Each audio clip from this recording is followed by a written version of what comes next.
Today is November the 25th, 2020. Welcome to the award-winning Personal Computer Show. I'm Hank Key and my colleague is Joe King.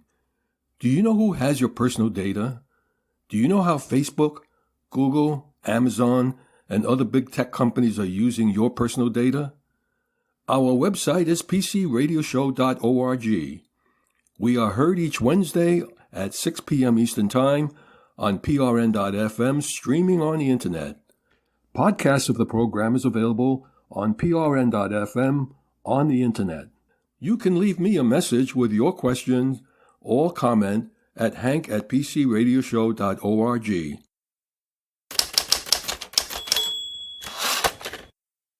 There is 5G and, of course, there is 5G. 5G operates on three different frequencies. Verizon 5G DSS isn't the 5G you've been expecting. There's the ultra-high-speed Verizon advertises, which is available only in a few urban spaces, and then there's Verizon's 5G speed dynamic spectrum sharing, 5G, which is available almost everywhere. The 5G spectrum is a range of radio frequencies in the sub-6 gigahertz range and the millimeter wave frequency range that is 24.25 gigahertz and above. The 5G spectrum refers to the radio frequencies that carry data from user equipment to cellular base stations to the data's endpoint. LTE networks use frequencies in the sub-6 gigahertz range and will be sharing the space with 5G traffic. The lower frequency bands will be used for less densely populated areas because data can travel further, though slower, on these frequencies. 5G will operate on three different spectrum bands. This structure may not seem very important for the average consumer, but it will have varying effects on everyday use. Low-band spectrum primarily used today by U.S. carriers for 3G and LTE. It provides consumers coverage area with good building penetration, but peak data speeds top out around 100 megabits per second. T-Mobile is a leading player in the low-band spectrum space. Then there's the mid-band spectrum that sits between 1 gigahertz and 6 gigahertz, provides faster throughput and lower latency than the low-band spectrum. Mid-band transmissions are less suitable for building penetration, but peak speeds can reach as high as 1 gigabits per second and provide more capacity to the network. T-Mobile owns most of the unused mid-band spectrum in the United States. Then we have the high-band spectrum, what most people think of when they think of 5G, sometimes referred to as millimeter wave in the industry. High-band spectrum enables speeds up in the tens of gigabits per second range at even lower latency. However, the high-band coverage area is limited, and building and range penetration is poor. For millimeter wave mobile devices to work, both the cell and the mobile device must use new antenna technology. As 5G starts rolling out in high-band spectrum, carriers will piggyback off LTE while overlaying the infrastructure to support 5G. 5G is confusing. It's not one technology that will bring you gigabit per second speeds and sub-10 millisecond latency. Only one of these, millimeter wave, can give you gigabit speeds, and Verizon, under the name 5G Ultra Wideband, leads in U.S. millimeter wave deployment. But the company also muddled the water by introducing yet another 5G approach, dynamic spectrum sharing, that's DSS. Verizon's 5G DSS performance is pretty much the same as you're getting from Verizon's 4G LTE. So before you buy a new 5G phone, make sure you know exactly what you're getting. Almost no Verizon customers will see 5G Ultra Wideband speeds. Verizon praises 5G Ultra Wideband network, which is now available in 55 cities, 43 stadiums, and 7 airports. What Verizon doesn't mention is that the 5G Ultra Wideband has a range of only 150 meters. That's about 500 feet. And its 24 gigahertz and 28 gigahertz bands can barely transmit through window glass on a millimeter wave transceiver with a clear line of sight, and you won't get greater speed, latency, or throughput. Verizon's 5G DSS, which Verizon claims is already in 1,800 plus markets and covers over 200 million people, has the same range, but, and here's the bad news, speed and throughput of Verizon 4G LTE that you're already using. A Verizon spokesperson explained that the nationwide coverage layer of 5G was never meant to compete on speed or capacity, have keenly differentiated that what you thought was 5G is the powerful 5G ultra-wideband network. Initially, customers should expect that 5G Nation network to perform similarly to the award-winning, that's what they call their 4G LTE network. Performance and coverage will continue to grow over time. So why do it? Well, it's marketing. When you hear 5G, you think you're going to get all that super fast speed and ultra-low latency. The reality is, you're not. That is going to tick users off when they realize that their pricey 5G smartphone gets exactly the same performance as their brother's old 4G LTE model. But Verizon added there are some benefits from DSS. Most of these, however, make life better for Verizon, not for you, the users. By enabling 5G service to run simultaneously with 4G LTE on multiple spectrum bands, Verizon can use its full portfolio of spectrum resources to serve both 4G and 5G customers. For users, all that means is that one good thing 5G DSS customers will see is better latency.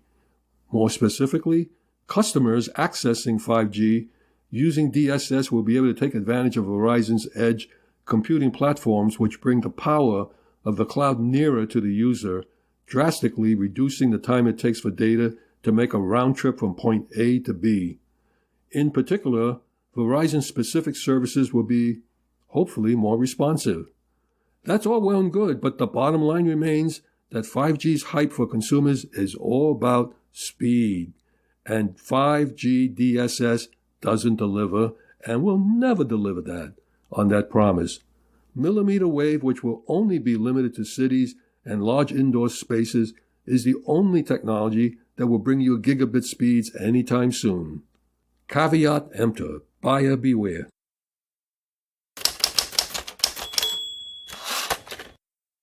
Worn-out NAND flash blamed for Tesla vehicle infotainment failures. If you plan to buy a compact and budget-friendly laptop, the internal storage offered by such laptops is likely to be eMMC Storage. eMMC is an integrated storage chip that sits on the device's motherboard, and it's like a permanent micro SD card. It is soldered onto the motherboard and is not a removable item. Before you buy a laptop with eMMC storage, consider if an eMMC storage has the features you need and if you can accept its limitations. The type you choose determines the overall performances and speed of your computer. eMMC stands for Embedded Multimedia Card. It's a type of internal storage embedded or attached to a device or a PC motherboard. eMMC storage uses the multimedia card standard and is based on NAND flash memory. The NAND flash memory used in eMMC storage isn't unique to eMMC and is found in other types of storage like secure data SD cards, solid-state drives, that's SSD, and USB thumb drives.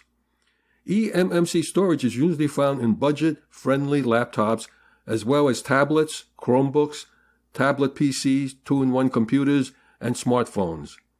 For an eMMC chip that uses MLC technology, depending on the trace width of the silicon, a block lasts for 3,000 to 10,000 erase cycles on average. The trouble is that these flash chips are wearing out, having hit their program erase cycle limits, and are unable to reliably store data, causing glitches in operation. The storage controller can no longer find good working NAND blocks to work and thus fail.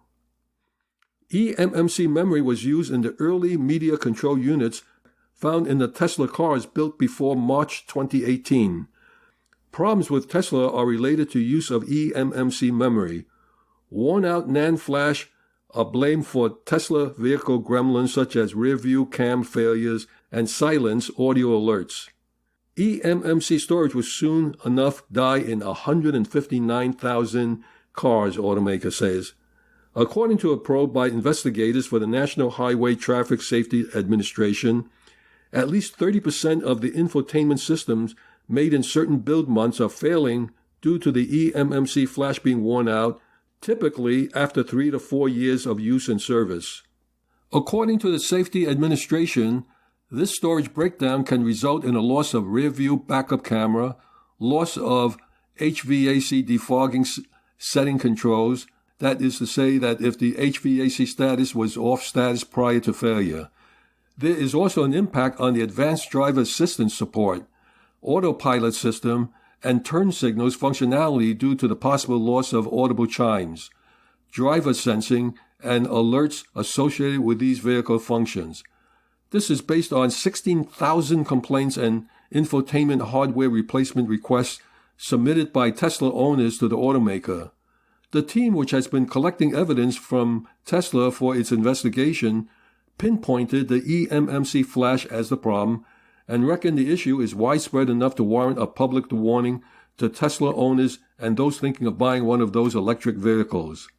An engineering analysis has been opened to further assess the scope, frequency, and safety-related consequences of the alleged defect.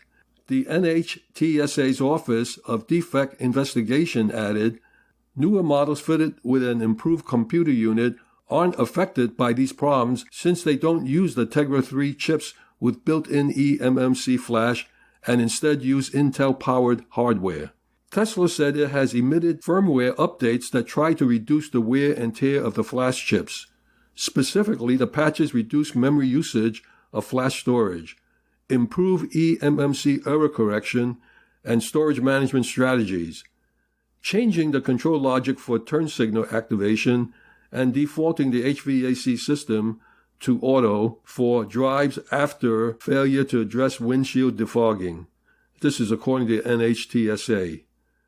The manufacturer admitted the flash memory will still fail eventually, regardless of any software updates applied, and will require a hardware replacement. The hardware in question is the Media Control Unit, the MCU1, and it has 8 GB of Hynix soldered-on flash solid-state memory card, which is located on a smaller daughter board.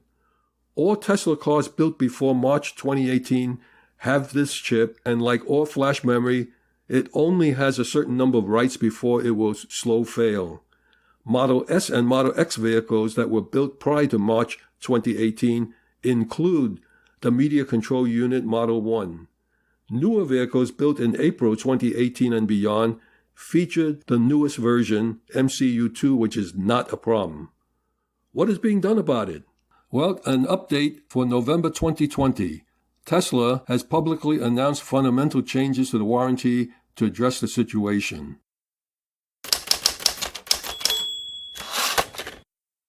Arecibo SETI dish will be demolished due to risk of catastrophic collapse. The recent failure of 2 support cables at the Arecibo Observatory in Puerto Rico has destabilized the structure. Following a review of engineering assessments that found damage to the Arecibo Observatory cannot be stabilized without risk to construction workers and staff at the facility, the United States National Science Foundation will begin plans to decommission the 305-meter telescope, which for the past 57 years has served as a world-class resource for radio astronomy, planetary, solar system, and geospace research. Engineers have been examining the Arecibo Observatory 305-meter telescope since August, when one of the support cables detached. The National Science Foundation authorized the University of Central Florida, which manages Arecibo, to take all reasonable steps and use available funds to address the situation while ensuring safety remained the highest priority. The University of Central Florida acted quickly, and the evaluation process was following its expected timeline, considering the age of the facility, the complexity of the design, and the potential risk to workers. The director of the National Science Foundation's Division of Astronomical Sciences, said that they are not closing the Arecibo Observatory, while the 1,000-foot dish will have to be demolished. It will need to be done in such a way to protect the facility's other assets, including many important buildings. After the telescope decommissioning, the National Science Foundation intends to restore operations at assets such as the Arecibo Observatory LIDAR facility, as well as the Visitor Center and off-site Calibra facility, which analyzes cloud cover and precipitation data. The National Science Foundation would also seek to explore possibilities for expanding the educational capacities of the Learning Center. Arecibo is a threefold purpose facility supporting astronomy and astrophysics, atmospheric and ionospheric research, and lastly, providing solar system astronomy and asteroid observations. The observatory has been Earth's best line of defense, watching for potential hazardous asteroids. Arecibo has a LIDAR, or Light Detection and Ranging Facility, that will remain in use for Earth atmospheric and ionospheric research, but even that will be impacted because the large dish played a big part in some of those observations.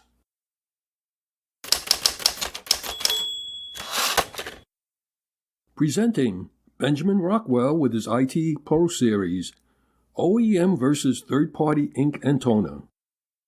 This is Benjamin Rockwell, and now it's time to get down to business. It's time for me to discuss the different bits and pieces of technology that we deal with in the office.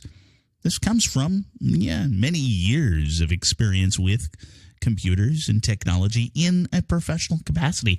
And this is a topic which applies to everybody, more than just in the office. This really applies across the board. But I'm going to tell you what I did as an IT professional with a very limited budget in a number of different companies over the years. All right, so what is this topic? It is printer toner and ink cartridges and all of the different little items that go along with buying the OEM, the original equipment manufacturer, and third-party items, third-party replacements. I will tell you that most of my experience with third-party has been less than thrilling. I'm gonna start off by staying outside of the printer toner and ink cartridge world, but it kind of backs it up. When I get to there, it's going to be kind of the same story. I recently ran into a problem with one of my laptops. It is a brand name laptop. It has this big, huge picture of an apple on it, if you know what I mean. And the power brick, the cord coming out of it going to that computer, it has reached its end of life. It's fraying. There's metal wiring that's exposed. It really needs replacing. So I replaced it. I looked at the cost of the OEM versus the third-party manufacturer. The third-party manufacturer was half the price. It's power. How bad could it be? It's going to provide electricity. It's going to convert 120 volts down to the 512, 3 volts, whatever it is that the computer needs. Perfect. Wonderful. I got it. I plugged it in, and it has introduced a buzz across the audio interface. Now, for most people, that'd be fine, but I'm in radio. I do a lot of recording with that laptop. I basically was crippled by that third-party item. Is it functional? Yes. Is it providing electricity? Yes. Is it shielded? No. So there's a problem there. There's a problem that has been sorted out and solved by the major manufacturer, the big guys, the OEM. And I'm sure they've run across this and they've been very aware of this problem, and they fixed it for themselves, but they don't share that information downstream with all of the different competitors who are offering up products at half the price.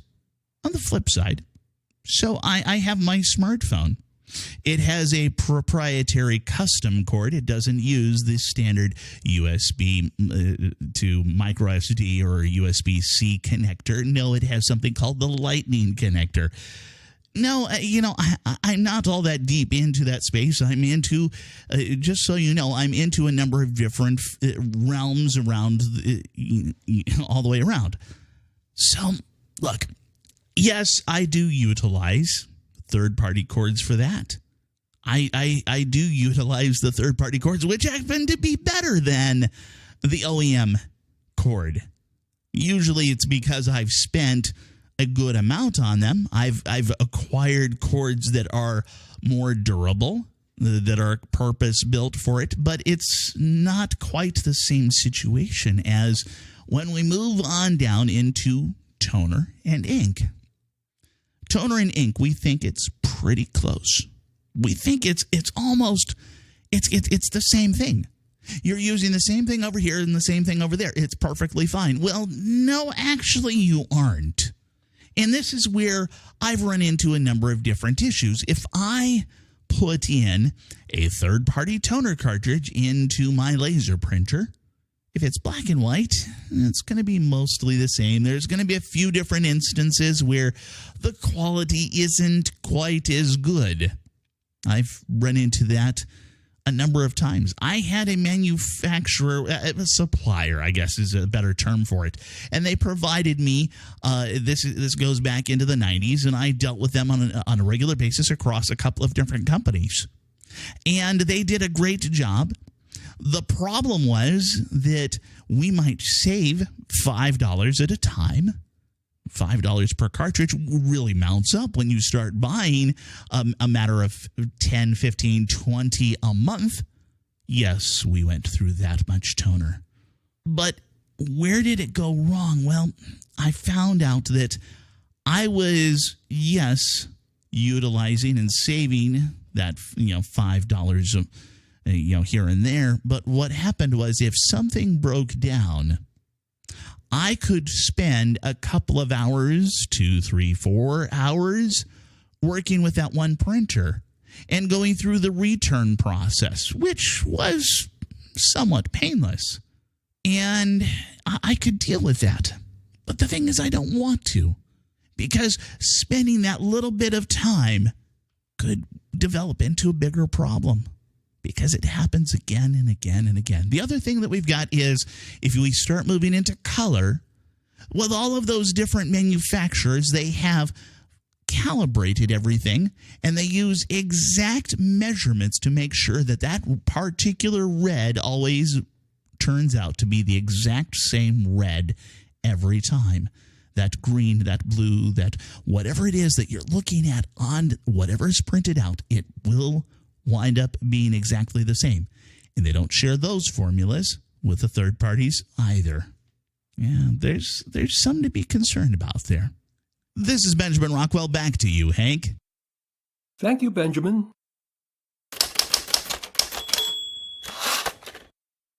Employee surveillance software demand increase as workers transition to home working. As people hunker down to work from home during COVID-19, companies turn to employee surveillance software to track their staff. What does the rise of intrusive tools such as employee surveillance software mean for workers at home? A new study shows that demand for employee surveillance software was up 55% in June of this year compared to pre-pandemic average. From webcam access to random screenshot monitoring, these surveillance software products can record almost everything an employee does on their computer. The survey used its global monitoring data to analyze over 200 terms related to employee surveillance software. It took into account both generic and brand-specific queries for its studies, which compared searches during March through May of 2020 with Internet searches in the preceding year. Global demand for employee monitoring software increased by 108% in April and 70% in May of 2020, compared with searches carried out the preceding year.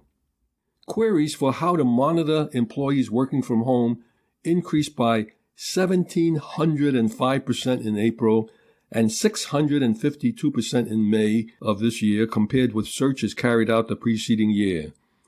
The surge in popularity of such an open-ended phrase like this reveals how unprepared many companies were for the abrupt shift to mass home working. The most popular surveillance tools are Time Doctor, Hubstaff, and FlexiSpy. The tools with the biggest increase in demand include Terramine, Desktime, Kick Idler, and Time Doctor, with interest for the latter tripling compared to the pre-pandemic levels. The top three tools account for almost 60% of global demand in surveillance software because of the range of features offered. Of the most popular employee monitoring tools, 81% offered keystroke logging so that employers can see every click of the keyboard. Over 3 in 5, that's 61%, provide instant messaging monitoring so that private instant messages can be viewed. Employers can also monitor how employees' conversations are going at any point in time. 2 in 3, 65%, can be configured to send user action alerts, such as noticing when the keyboard has been idle for a set amount of time, and 38% are capable of remote control takeovers, such as blocking access to websites or remote installation of software. One package, NetVisor, claims operates entirely in stealth, that is, it's nearly invisible to the consumer. The radical shift away from office working has clearly made employers nervous about a reduction in productivity and its potential impact on their business. Greater surveillance, however, may actually reduce long-term productivity. Your boss watching your every move may make you less productive in the long run and could significantly impact your feelings about the company itself. Turn off Gmail's smart features to avoid tracking. It should not come as a surprise to you that Google collects data on everything you do while using its product and services. Sometimes this data is sold to, wait a minute, I think it's all the time the data is sold to advertisers, and sometimes it's used to make it easier to use Google's products. For example, Google uses data from Gmail, Chat, and Meet to make the entire Google user experience, as they call it, more convenient.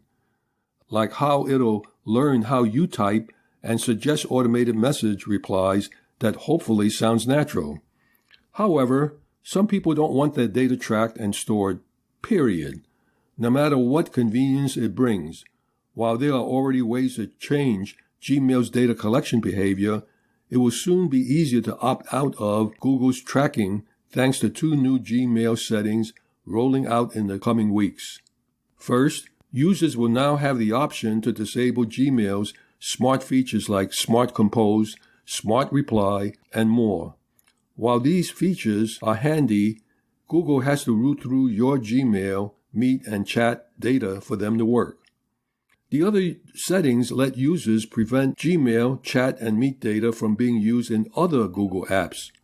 Just like disabling smart features, turning off personalizations removes certain conveniences like content suggestion in Google Search, restaurant recommendations in Google Maps, or automated bill pay reminders from Google Assistant.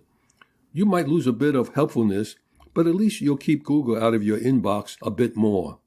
Don't worry, if you don't like these features, collect your data, it's not mentioned anywhere in Gmail settings. Thankfully, the new user options are much clearer about how smart features work and how Google uses the data it has collected.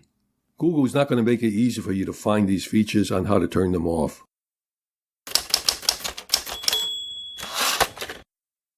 Presenting Marty Winston on home automation with Wishbones.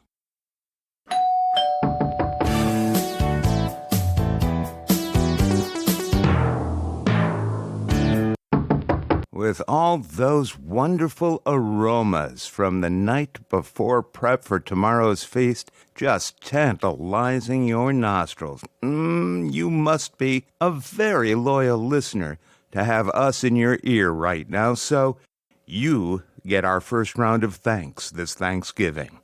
Thanks, too, to the researchers who are bringing us close to vaccines almost half a year earlier than it was reasonable to expect. Thanks to the pandemic frontline people working so diligently to cure and comfort the ill. Thanks to the businesses and workers who adapted to our temporary reality with the kind of resolve that's rare outside of a wartime. Thanks to the mountain region farmers who are finding ways to still get crops into the national food supply, despite the long-term drought dropping the water supplies of their aquifers. Thanks to the first responders who bring good hearts and good training into bad situations. But if you're listening to a tech radio show right before Thanksgiving, well, something about that strongly suggests that Black Friday is on your mind, right? Wouldn't you love to hear about the 60-inch 4K TV you can get for $1 if you're one of the first 10 people in line at Circuit City? Really, there's no need to be that specific. Ask yourself this: is your interest in Black Friday about saving money or about spending money? The past 2 weeks have been full of hundreds of press releases about Black Friday bargains. Balance that by remembering that the past year has been full of changes that brought hardships. Fat and sassy may have been on the menu for that turkey, but not many of the people you know who are getting through this year would ever think of themselves as fat and sassy. For many, evictions aren't far off. Major stimulus help may not happen until January or February. Costs are up and paychecks are down all over the place. But still, Black Friday. How do you resist those bargains? Try this. A solid gold tie clip with a diamond in your initials, normally $250, now just $39. Should you grab it? Really? When's the last time you wore a tie? When is the next time you'll be somewhere and somebody you want to impress can see you wearing a tie and that tie clip? The message is, get real. Is there something else where $39 could be better spent? A seat cushion for working at home. Doesn't matter if it's on sale or not, it's a more thoughtful and more useful gift. New earbuds? Maybe, if the old ones are getting flaky. New masks? Well, those vaccines aren't here yet. You'll be seeing tons of ads, and it's their job to tempt and tantalize you. It's easy to slip into the mode where you think of them as advice. Oh, they're not. Try thinking of them as if you're watching a show about snake oil or confidence games. Some fast talker might offer you 2 for $1 or 5 for $3, and if you don't stop to do the math, you'll pay 60 cents each instead of 50 cents each. That's what 2 for $1 comes out to, 50 cents, and 5 for $3, 60 cents. Then there's the question that even a look at the math distracted you from considering. What will you do with 5 of them? Do you even need 2 of them? Do you need any? That kind of slick is all over the place. Don't let it slip you up. Listen, it can feel good to find something fun and find that at a bargain. It can also feel bad when buyer's remorse sets in later. Would you like to try the path between them? As you hear about Black Friday deals, turn your brain into a matchmaker. Who's on your list for presents who would really find that thing significantly useful? There's also a flip side to that. If you're with your clan on Turkey Day, you can all find an opportunity to brainstorm about what would be a great gift for each of the closest people to you who aren't there with you. And to keep Black Friday from pulling you into the red, be careful of thinking in terms of replacements. It isn't all that often that somebody really needs a new toaster or TV set or coffee maker or PC or electric toothbrush. If it's a personal grooming item like a hairdryer, a store gift card can be a good way to go while also helping you control your spending. Gag or novelty gifts? No. Punchlines are funny only once and often not even once. Sometimes mundane stuff can be a great gift, like a single package with dozens of AA or AAA batteries, spare charging cords for phones, a magnifying glass or magnifying glasses, a pocket flashlight, a roll of Forever stamps. Now, let's go the other way. What do you have that's wearing out and needs replacing? A mouse or keyboard, your tablet, your belt, mittens, scarf, snow brush, electric screwdriver. People who want to get you gifts would love an idea of what you'd really appreciate, really find useful. Listen, you've just been through one of the most challenging years on record. If there was ever a holiday when glitz and bling don't need to frost the things you give and get, this is it. A lot of what counts these days is down to basic humanity. It's about being good to each other, being good for each other, not about the goods you give and get each other. So for Black Friday, don't let the frenzy seduce you. Great products at great prices are going to be available for another month, after which, if they're still available, well, the prices may be even better.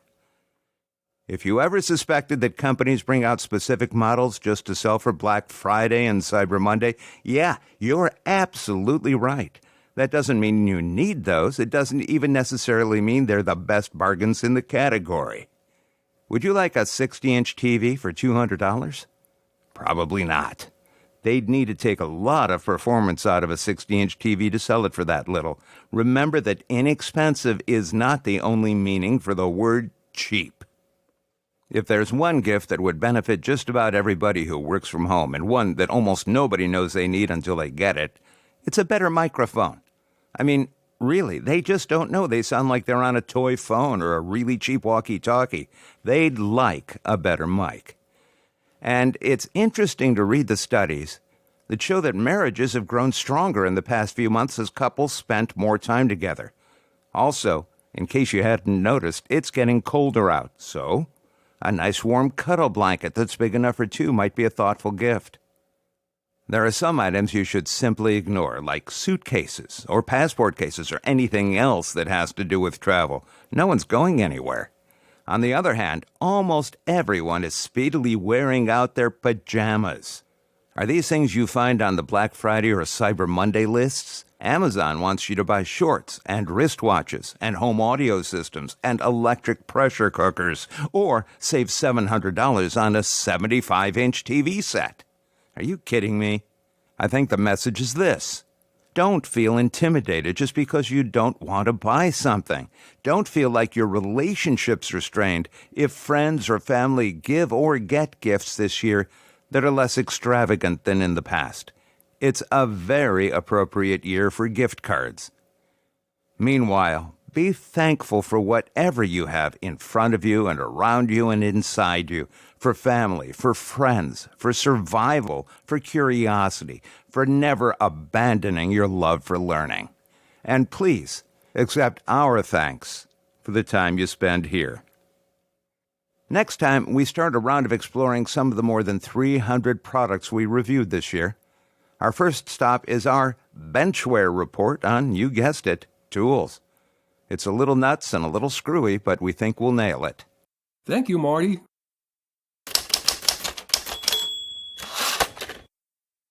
Black Friday specials and Cyber Monday sales will have become a passing memory.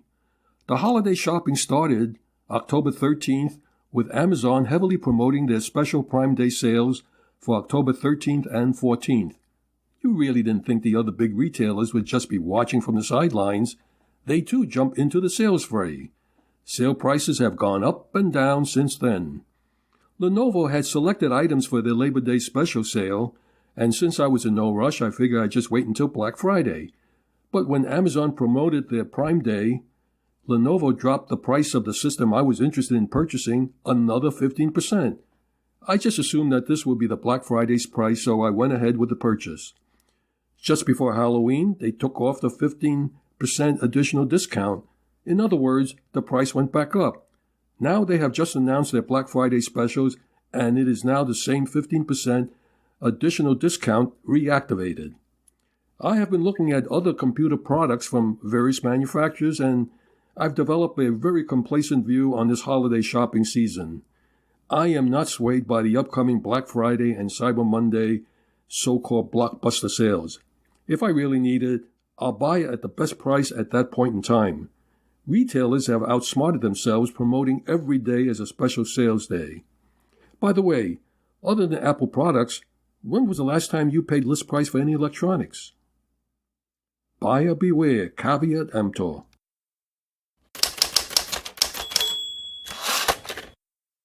Presenting Joe King with his Thanksgiving thoughts. Hey, Hank, by now I guess you've told all the folks about the good news and the bad news about Good Black Friday. And I just want to point out one thing. I bought a lot of Black Friday things at great prices 2 weeks ago. So don't be so sure that Black Friday is a bargain now. The other thing I'd like to mention is I am very, very upset with Motorola G7 Power. That's my phone, and they've decided that they know what's best for me, and so they've been updating apps overnight without letting me know. And the next day, when I use the phone, particularly when I use it in a car, it doesn't do the things that it used to do, or it does them differently. For example, this is really minor, Hank, but yesterday I had to get out to the doctor in a rush, and I couldn't remember where the best route was, so I went to plug my phone in to the car that I drive, the Subaru. It doesn't have its own GPS. It uses the smartphone. And one of the things you have to do with the Subaru is you have to manually set up the map before you get into the car, and then just plug it in and everything's fine. Not anymore. Now you have to look on the map on the driver on the console, and guess what? You're represented by a little red sedan which twists around and turns around and confuses the hell out of you. But Motorola thought that was a better way to go. The other thing that Motorola can't seem to decide is whether I have to put Android phone on using my smartphone, or the car can put it on using its panel and pre-programmed material. I still don't know what I'm supposed to do because they keep changing it. I don't know why. And I used to have a different manufacturer's phone, and I was able to make the choice whether or not I wanted it to be automatically updated. I can't seem to find a way to do that. And if any of our listeners knows how to do that with my Motorola, my Moto G7 Power, please write in and tell me. I would really appreciate it. Hank, I'm going to miss you on this Thursday. Usually I say to you on the day before that I wish you a very happy Thanksgiving, and I wish it for your family, for Jean and the children and the grandchildren. I can't do that this year. I'm not there. So today or tonight is a Monday night down here in Arizona. I don't know what it is up there. They have different times and different. We never did get rid of daylight savings time down here. Oh yes, that's because we never went on it. We screwed up the time The politicians don't understand that the rest of us are people. At any rate, Hank, I wish you all a very, very good Thanksgiving. And remember, in spite of all the bad, in spite of the politics, in spite of the COVID-19, in spite of the international situation, there's an awful lot of good to be thankful for. And in my case, the biggest thing I'm thankful for is I'm still alive. Good night, Hank.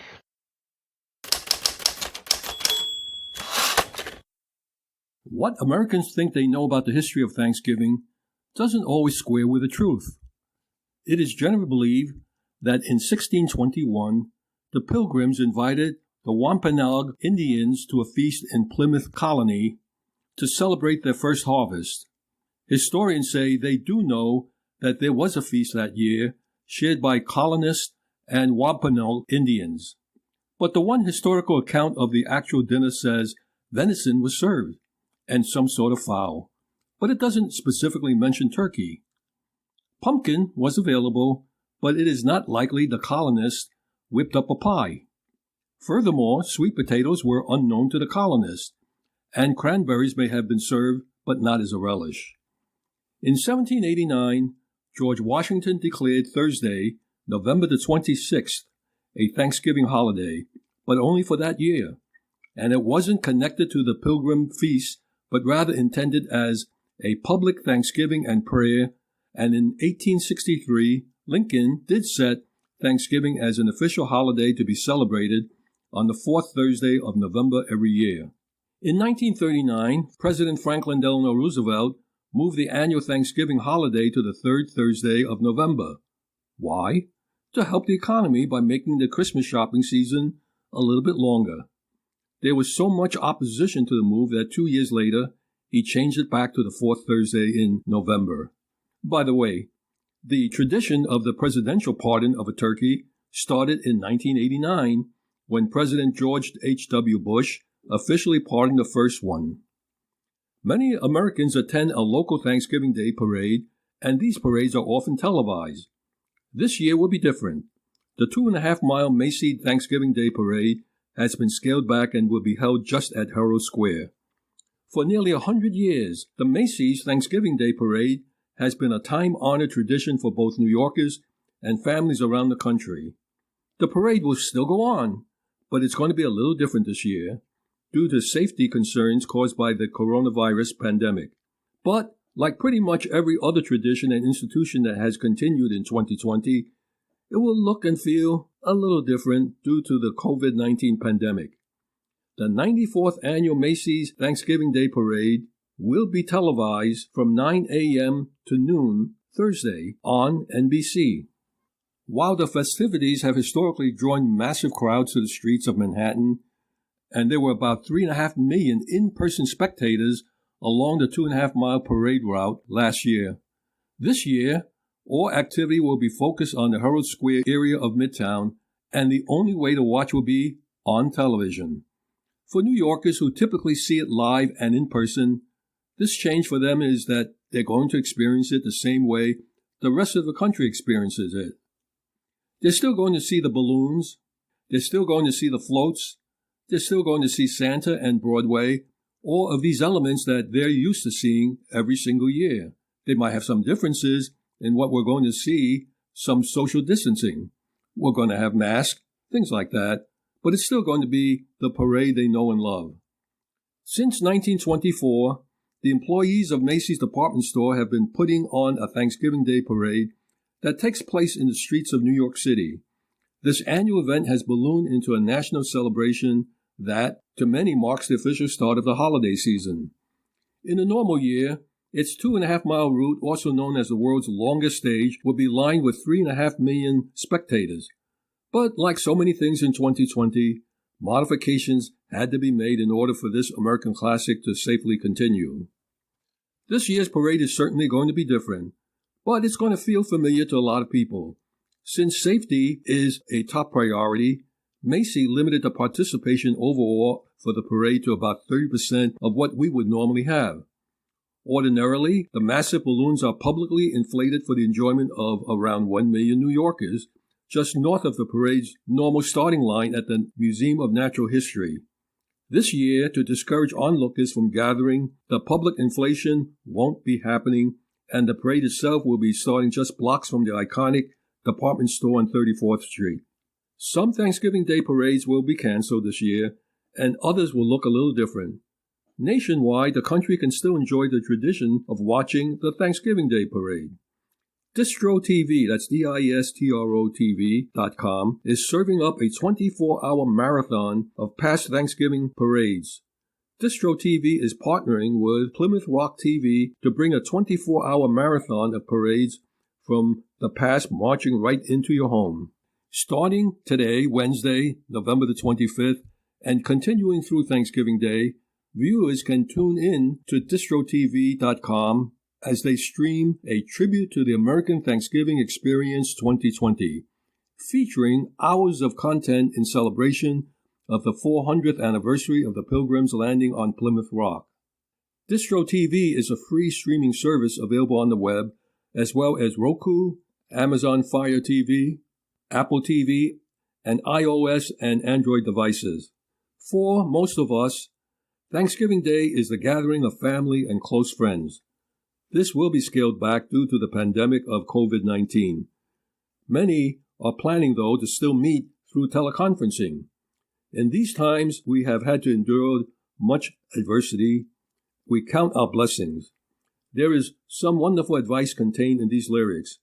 If you're worried and you can't sleep, just count your blessings instead of sheep, and you'll fall asleep counting your blessing.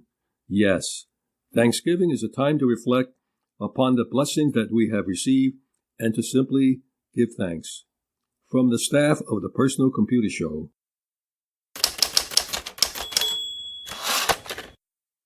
Public service announcements. Computer club meetings in the New York, New Jersey, and Connecticut tri-state region. Most of the computer clubs have begun to schedule their general monthly meetings through teleconferencing. For updated information, visit the website of the computer club. The Westchester PC Users Group will have a presentation on holiday tech gift ideas. Thursday, December the 3rd. Meeting time is 7 p.m. via Zoom video conferencing. Their website is wpcug.org. The Amateur Computer Group of New Jersey has their general meeting on Friday, December the 4th. Meeting time starts at 8 p.m. and they meet via Jitsi Meet. The website is acgnj.org. The New York Amateur Computer Club has their meeting on Thursday, December the 10th. Meeting time is 7 p.m. and there will be a presentation on Is the electromagnetic spectrum altering your DNA? The teleconferencing is via Zoom, and the website is nyacc.org. The Brookdale Computer Users Group will have a presentation on Are Your Bits Flipped? Thursday, December the 10th. Meeting time starts at 6:45 p.m. via Zoom teleconferencing. The website is bcug.com. The Long Island Macintosh Users Group meets Friday, December the 11th. Meeting time starts at 8 p.m., and there'll be a virtual meeting via Zoom, and the website is limac.org.